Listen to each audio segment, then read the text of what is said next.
No doubt about it, 2020 has been a year of first for us in many, many areas, including lending in the self-storage space.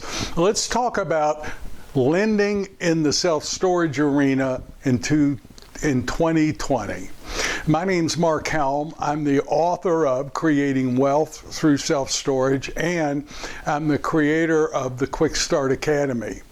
And what I do is I support the small investor who wants to get in the self-storage business or who wants to grow their self-storage business, strategically do so in a way that creates true wealth and a fulfilling career. So let's talk about lending this year. Now, I'm not an expert on finance and self-storage finance.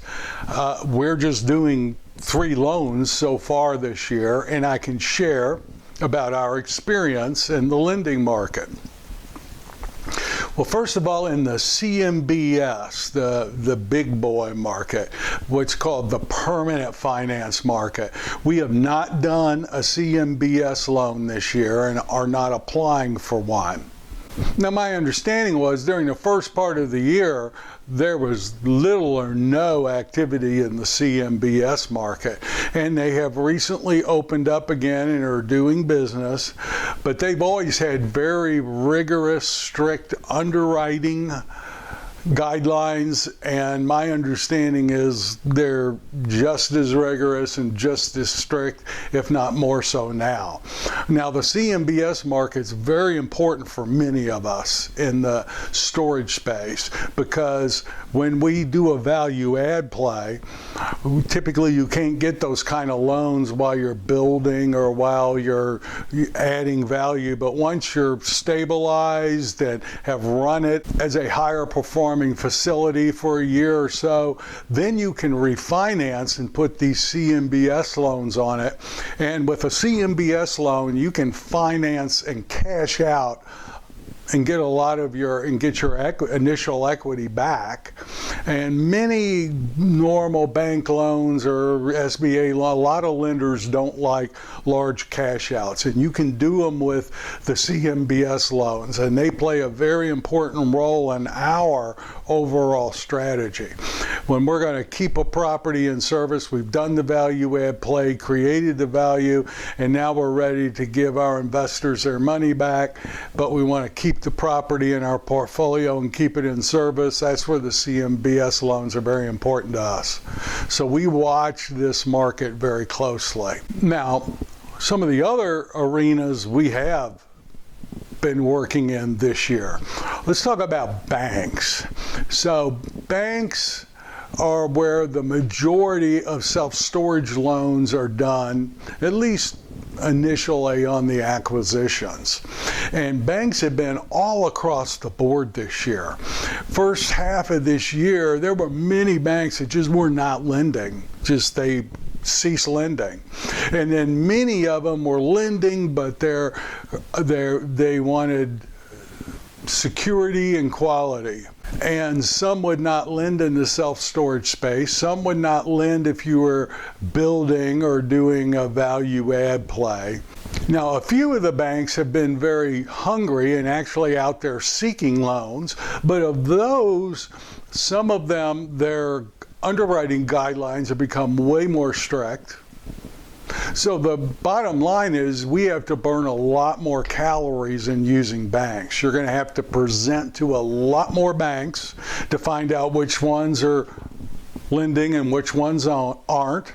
And of the banks that are lending, the ones that say they will consider doing a storage loan, have more of those lined up because a large percentage of those are going to come back with much stricter guidelines, lower loan to values. They want more guarantees or more, credit enhancement on the deal.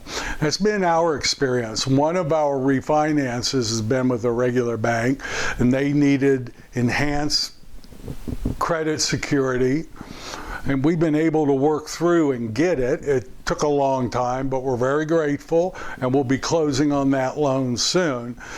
But all in all, you'll burn a lot more calories with traditional banks in 2020 and be ready to talk to way more than you ever have before in order to secure a deal. Now, for us, the bright star in 2020 has been SBA financing. Now, many people just shrug SBA off initially, but if you're refinancing or putting a project into service this year, my suggestion is seriously look at SBA lending. Now, in the first part of the year, the SBA lenders were extremely busy. Some of the lenders that do nothing but SBA lending, they were the ones that did the majority of the PPP loans, the payroll protection loans that the government issued out in the first part of the year in their 2 waves. And so for the first half of the year, it was extremely difficult to even get these SBA lenders to be able to have the time and the energy to focus on a self-storage deal because they were up to their eyeballs managing getting all that PPP money out. Thank goodness. But here's one of the real benefits of SBA lending in 2020.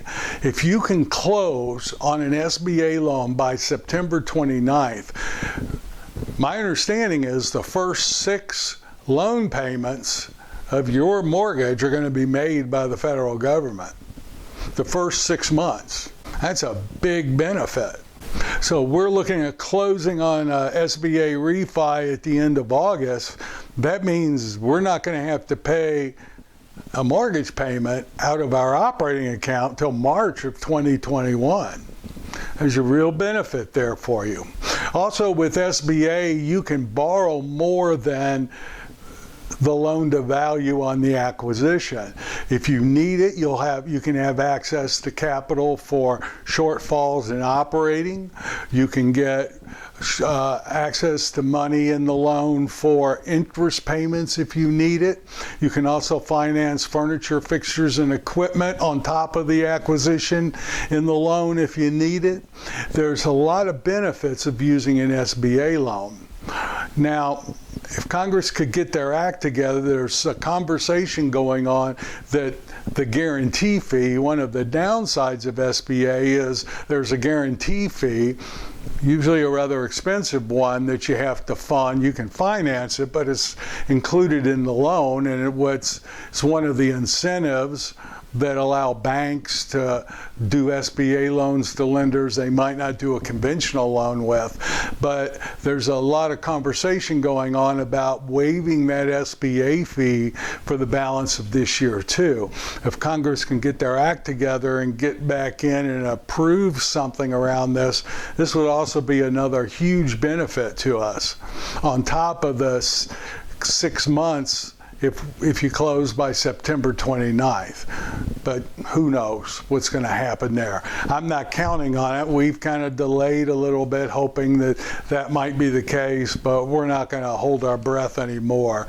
We're just going to go on and set the closings up. So SBA does have a lot of benefits in 2020, as well as the normal benefits that they usually are able to offer, like what I was talking about, the access to capital, and the big benefit is the lower down payment. You can get up to 90% loan to value with only 10% down payment. Now, I don't recommend that, but that's what you can do with an SBA loan. SBA loans, however, usually have a higher interest rate. But given that they're amortized over 25 years, the payments are not much more than a conventional mortgage at 15 or 20 years. But the interest rates are higher, usually, and you have the guarantee fee, and it takes longer to get an SBA loan. It just takes longer in the pipeline because there's more paperwork that needs to get done. But all in all, SBA has a lot of benefits, especially in 2020, and especially if you can close before September 29th. So that's my quick view on the lending landscape in the self-storage space based on the experiences that we've had so far this year, 2020, in the age of coronavirus. So thank you very much. My name's Mark Helm, and I'm the author of Creating Wealth Through Self-Storage, and I'm the creator of the Storage World Analyzer. That's the financial analysis tool we use that will analyze self-storage and will plug in using a conventional loan or an SBA loan. Look at the long-term difference. What is the impact on the cash on cash? What's the impact on the internal rate of return? And we use the analyzer to help us determine how much we can pay, what type of lending to use. It's a great tool. If you're using Excel, great.